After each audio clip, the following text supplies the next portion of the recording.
Chers amis, bonjour. À vous tous qui m'écoutez, très heureux de pouvoir partager ces quelques instants et ces quelques minutes avec vous autour d'un message qui me tient énormément à cœur, un message qui a transformé ma vie et qui, je le crois, encore aujourd'hui, continue de transformer des vies de façon si remarquable et si extraordinaire. Ce message, c'est le message de l'Évangile. J'y reviendrai dans quelques instants sur l'explication notamment de ce mot évangile.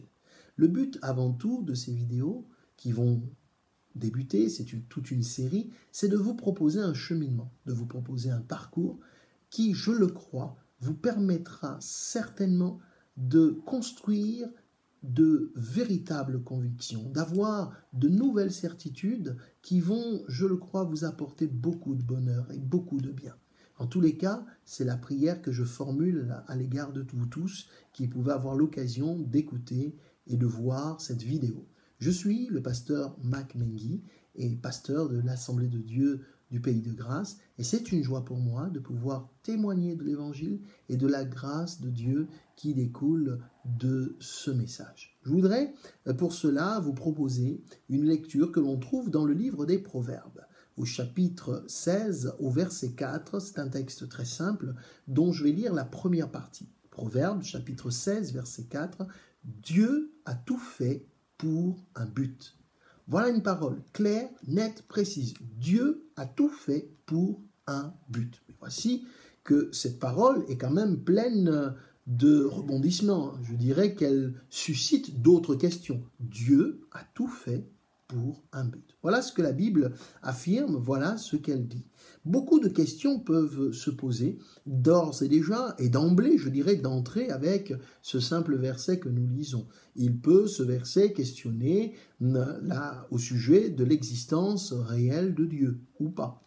Ce verset peut questionner par extension, je dirais, au sujet de son impact réel sur les hommes. De son influence ou pas sur les événements de la vie. Et puis, s'il existe vraiment, comment peut-on lui parler ? Et puis, peut-on vraiment lui parler ? Entend-il ce que nous lui demandons ? Et puis, s'il entend, va-t-il répondre ? Et comment va-t-il répondre ?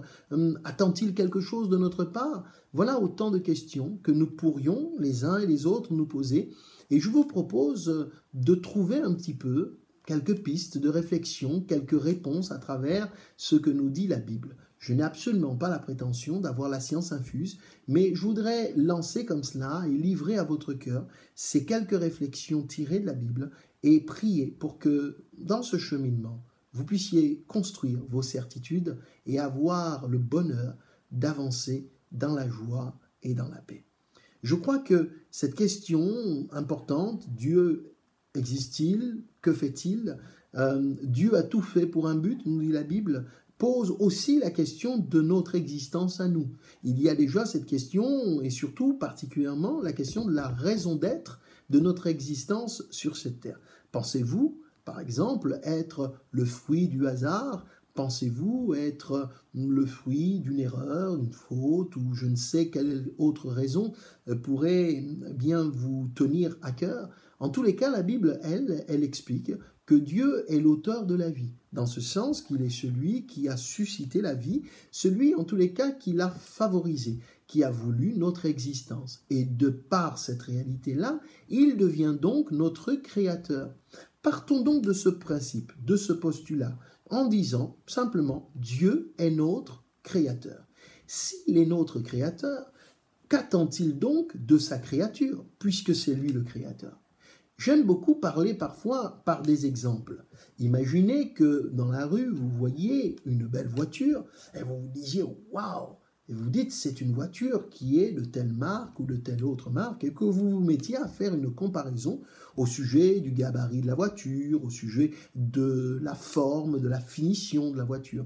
Tout cela, eh bien, vous renvoie à celui qui a inventé cette voiture. Et de vous dire, ah, mais ce type de voiture, même sans voir la marque, vous dites, mais ça, c'est plutôt telle voiture. Parce que vous avez pris l'habitude de reconnaître le style de celui qui a inventé cette voiture-là. Autre exemple. Par exemple, nous avons de belles inventions qui existent et qui sont assez intéressantes. L'existence des lunettes, par exemple, c'est une très belle invention. Voyez-vous, celui qui l'a inventé pour un but, afin que les lunettes puissent nous servir eh bien, pour des problèmes de vue, nous aider à mieux voir. Un autre exemple, le stylo. Tiens, voilà, un stylo. L'inventeur du stylo l'a fait dans le but qu'il nous soit utile pour pouvoir cocher par écrit nos réflexions, nos pensées, et ainsi de suite. Écrire une lettre, adresser un courrier, le stylo nous permet de le faire. Imaginez maintenant que je me dise, bah tiens, les lunettes, elles ont été faites pour voir, mais ça ne m'intéresse pas trop. Je voudrais les utiliser pour une autre fonction, peut-être, pour les poser et les poser par-dessus bien quelque chose pour que ça tienne. Voyez-vous, ça pourrait certainement tenir. Je détourne quelque part la véritable fonction des lunettes, mais elle n'a pas été faite à la base pour ce à quoi je l'ai utilisé. Mettons que je me dise, bah, tiens, mon stylo, c'est bien beau de l'utiliser, mais j'aimerais bien l'utiliser comme un objet de décoration. Allez, je vais me promener un petit peu comme ça sur les oreilles. Ma foi, ça peut être intéressant, peut-être même très joli, mais à la base, ce n'est pas fait pour ça. Donc, la créature de Dieu que nous sommes a été créée pour un but. Je peux détourner le but de cette créature, je peux me servir de ma vie pour autre chose ou pour d'autres objectifs. Oui, il y a des objectifs que l'on a dans la vie, étudier, se marier, avoir des enfants, avoir un bon travail, ainsi de suite. Ce sont des objectifs qui sont tout à fait légitimes et qui sont importants. Il faut avoir des objectifs dans la vie. Je voudrais simplement attirer votre attention sur le fait que si Dieu est notre Créateur, il a donc un but pour notre vie. Et c'est là que nous avons besoin de réfléchir, puisque le texte nous dit « Dieu a tout fait pour un but ». Alors, quel est le but pour lequel il a créé l'être humain? Pour quelle raison nous donne-t-il la vie? La Bible y répond, et elle nous dit que Dieu nous a créés pour que nous soyons le reflet de sa gloire, le reflet de son amour, le reflet de sa personne. Je crois que c'est quelque chose d'assez merveilleux de réaliser ce but-là et de se dire, tiens, Dieu a voulu nous donner la vie pour que nous soyons le reflet de sa gloire. La Bible nous dit que Dieu a créé l'homme à son image, à sa ressemblance. Il nous a donc fait de telle sorte que nous puissions, à travers ce que nous sommes, refléter son amour, refléter sa sagesse, son infinie intelligence. Je dirais que quand on regarde l'être humain, la façon dont nous fonctionnons, la façon dont nous sommes faits, c'est quand même un chef-d'œuvre extraordinaire. Comment nos yeux fonctionnent, nos oreilles, comment notre corps fonctionne, c'est une machine extraordinaire. La médecine en est d'ailleurs subjuguée et elle n'a pas encore fini d'étudier l'être humain, tant il y a de choses à y découvrir. Ce n'est donc pas le fruit du hasard, vous en conviendrez avec moi. Donc Dieu nous a créés pour un but. Le but donc que nous soyons le reflet de sa gloire. La question, c'est celle de savoir, est-ce véritablement le cas? Je dirais pas toujours. En réalité, quand on observe un petit peu les choses, on se rend compte que ce n'est pas toujours la réalité. On se rend bien compte que parfois on est déçu de la nature humaine. On est déçu de voir certaines choses, de voir certaines attitudes, certains comportements. On est parfois même, je dirais, troublé par ce qu'on entend ici et là, de considérer que parfois l'être humain peut nous inspirer de la peur, l'être humain peut nous inspirer de la colère, parfois même de la haine. L'être humain, par ses actions qui sont parfois mauvaises, malsaines, calculées, pleines de vengeance ou même de rancœur, ces choses-là nous horripilent et nous amènent à nous dire « mais qu'est-ce donc finalement ?» Heureusement qu'il y existe encore quelques bonnes personnes qui font un petit peu de la différence. Il n'en demeure pas moins vrai que si nous faisions un sondage, la plupart du temps, nous sommes déçus de ce que nous voyons ou entendons. Oui, qui dans sa vie n'a jamais été déçu une fois au moins par des êtres humains? Bien sûr, tous, nous avons été d'une manière ou d'une autre déjà déçus par certaines attitudes, certains comportements. Je crois que tout cela doit donc nous interpeller et nous montrer qu'il y a quand même un problème. Pourquoi est-ce que la créature qui a été faite pour refléter la gloire de Dieu, l'amour de Dieu, comment se fait-il que cette créature en soit si loin et que ce soit tellement compliqué pour répondre justement à ce but qui a été celui du Créateur. Rappelons-nous, c'est ce qu'on vient de partager. Effectivement, en y réfléchissant un petit peu, il y a des réponses que nous donne la Bible.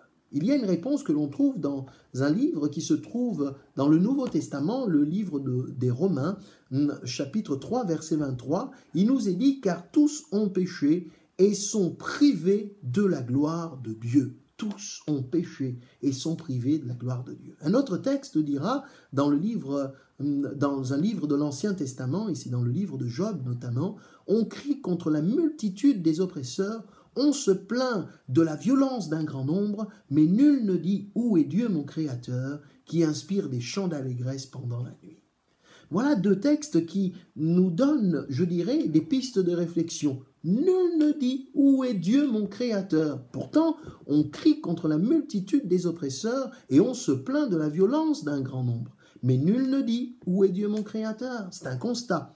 De la même manière que nous constatons ce qu'a dit le premier texte que j'ai lu avec vous, tous ont péché et tous sont privés de la gloire de Dieu. Tous ont péché. Mais qu'est-ce à dire? Que veut dire donc ce mot? Tous ont péché. Péché, ça veut dire quoi? Ça veut dire que tous font ce qui est mal. Enfin, tous sont attirés beaucoup plus par ce qui est mal plutôt que par ce qui est bien. Et je dirais que ce constat, nous pouvons tous le faire. Si nous sommes sincères, si nous sommes honnêtes, on se rend bien compte que c'est souvent le cas dans la nature humaine, à la fois par nos actions, à la fois par nos paroles, à la fois par nos pensées. Nous sommes souvent assujettis à toutes sortes de choses qui ne sont pas toujours bonnes et qui ne sont pas toujours saines. Mais dans tout ça, le constat ne s'arrête pas là. Le constat nous invite à réfléchir. Il nous invite à être honnête, à faire finalement une sorte d'auto-évaluation, d'une introspection personnelle pour dire, mais en soi, n'est-ce pas bien vrai que Dieu est le Créateur? Certes, mais je suis sa créature. Est-ce que j'ai répondu au but qu'il avait pour ma vie? Ou ai-je décidé de faire de ma vie l'usage que je souhaite? Il y a d'ailleurs un texte de la Bible, encore une fois, qui en parle. Le livre d'Ésaïe au chapitre 53. Et c'est l'un des versets ici qui nous le dit aussi et qui nous dit très simplement, là encore, et qui relate la réalité de ce qu'est l'existence de l'être humain. Il nous est dit, nous étions tous errants comme des brebis, chacun suivait sa propre voie. Verset 6. Chacun suivait sa propre voie. Ésaïe 53, verset 6. Nous étions errants. Et chacun suivait sa propre voie. C'est vrai, chacun fait son plan, chacun suit ses objectifs et les poursuit en se disant « je vais les atteindre, je vais y arriver ». En soi, tout cela est légitime, il n'y a rien de mal. Mais la question, c'est de se dire « ai-je répondu aux objectifs de mon Créateur ?»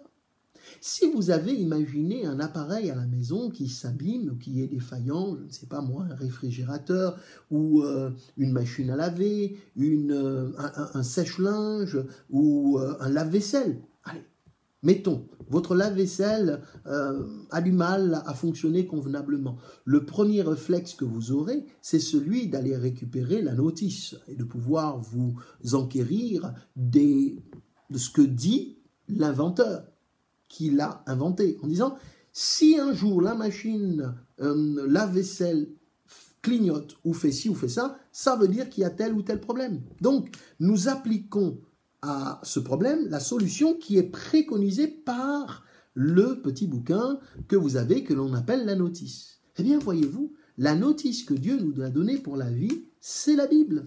C'est sa parole. C'est elle qui nous a donné comme notice.